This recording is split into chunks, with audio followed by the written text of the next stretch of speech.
In this lesson, we'll focus on reshaping the size of our model's chin. So let's go ahead and get started.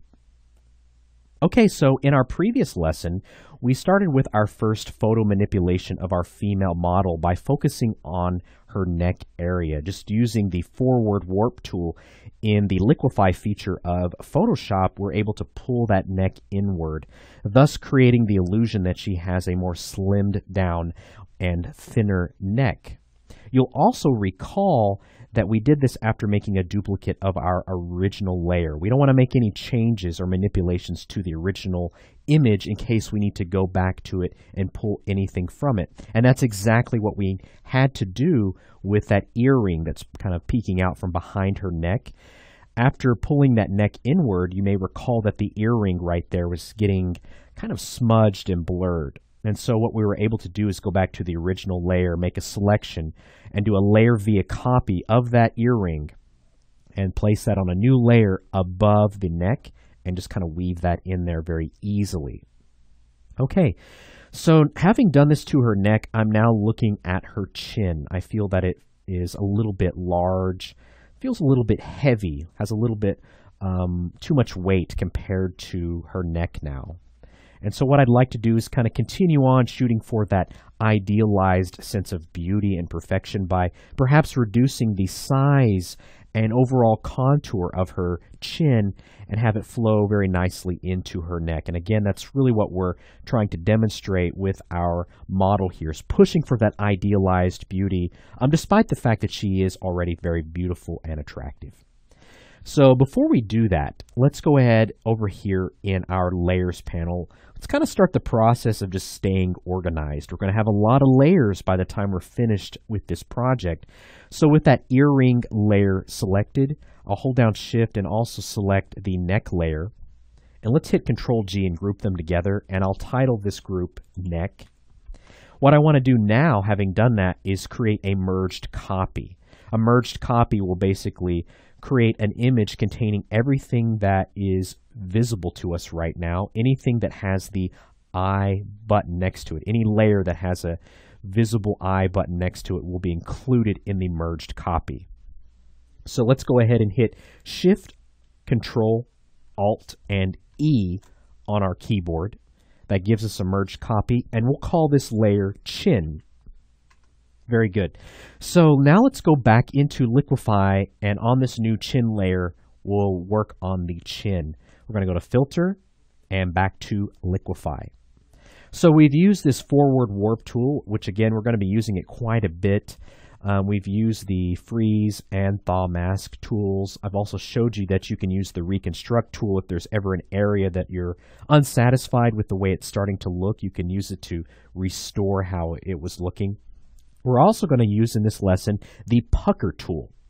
So the pucker tool is going to allow us to shrink down that chin, reduce its size. It pulls in pixels inward. And so we'll get a good sense of it here in a moment. Let's go ahead and zoom in, hitting Control equals on our keyboard. Let's zoom into like 200% actually to really get in there.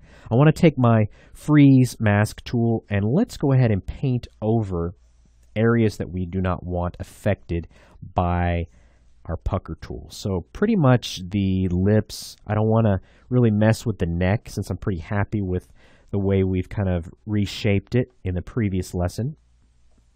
Okay, very good. So we'll select the pucker tool now, and we've got some similar settings under our tool options over here to the screen right. Obviously, we can control the brush size by adjusting this number right here for brush size. So just taking it up just a little ways, that feels pretty nice.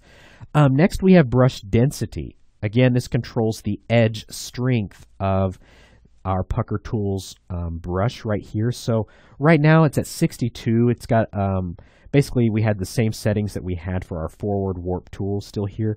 I want to take this up to 100%. This will utilize the full radius of our brush right here, our brush tip. And I'm going to shrink down everything very uniformly by having that radius, that brush density set to 100%. Next, we have brush rate. And so what this allows us to do, and I'm just taking it back up to 100% to really demonstrate it, you can control the rate in which this puckering happens. So at 100%, if I click and hold, you can see how quickly it shrunk down that area. Definitely do not want her chin to be that small. So let's go ahead and hit Control Z and take a step back. So what I want to do is let's try and take that brush rate down significantly, maybe around 25, 30 would be good. Now, if I click and hold, you can see how it reduces that chin just at a slower rate. So you got a little bit of control there. And again, I had that brush density at 100, so it kind of pulled everything for the chin down very uniformly. Now let's go ahead and take that density down a little bit, maybe around 60. I'll reduce the size of my brush, bring it down some. And so now we're kind of concentrating that edge strength, the strength of this brush more towards the center of the brush tip. So we can kind of control it right there, just kind of reducing just that little area right there on the tip of the chin. Okay, very nice. Now let's jump back to our forward warp tool. May want to increase the size of the brush tip just a little bit. And we may take the density down just slightly. And I'll start to kind of clean up the overall contour of the chin, making sure it flows nicely into the neck. And again, I like having the brush pressure just a little bit lower. Okay. So again, the brush pressure controls the distortion strength. I don't want it to be too strong. For something like this where we're really getting in there, it just allows me to have a little bit more control. And I'll take down the size a little bit more. And I kind of noticed that this area underneath the lower lip got kind of pulled down just a bit much for my liking. So kind of adjusting that. And we'll just kind of sculpt the overall chin just a little bit here. I don't want it to feel too round, too bulbous. I want it to kind of have a very slight, subtle, kind of sharp angle right there and then round off nicely. I think that'll look very nice. Great, that's feeling pretty good. Let's go ahead and kind of zoom out, see how that's looking. And we can even take our thaw mask and kind of erase that to see how our chin is looking. All right, great. Let's go ahead and commit to that. And having done that, we can make a comparison here. And we can see how we've already made another huge change to our female model. And we can go ahead and uncheck the chin as well as the neck group. And we can see that we've basically shaved off, peeled away a lot of weight just in this whole area right here. Now, another thing that I'm noticing is this kind of weird little spot right here, just the way the lighting is.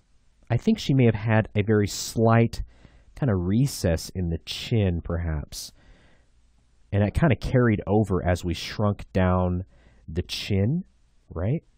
So I want to kind of smooth that out just a little bit. And I'm going to use my clone stamp tool to do this. Now, I don't want to do this on my chin layer, especially if you're satisfied with the manipulations you've made to the chin. You want to go ahead and do this on a new layer, okay? That way, if you mess up with your cloning, you can just erase it or delete that layer and you haven't affected the manipulation that you've already done to the chin. So let's make a new layer. And we can call this like clone if you want. Okay. And I'll go to my clone stamp. And for the clone stamp, we want to make sure to switch from current layer. We're just going to go ahead and select all layers. This will allow us to sample from all the layers that we have visible in our layers panel. And I basically want to use a soft round brush. I'll take down the size. So I've just right-clicked to bring up the brush preset picker. And let's jump to our brush panel, and I'm going to turn on transfer. And under transfer, I want to make sure I have pen pressure selected for both of the controls for opacity and flow.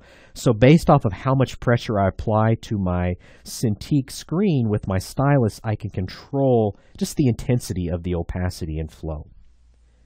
So I'm going to hold down Alt, and you can see how that changes my cursor. Let's sample from kind of a lighter area over here and kind of bring in some of that over that kind of area right there. I kind of want to make this a little bit more smoothed out. And I'm also kind of sampling from kind of a darker area over here as well.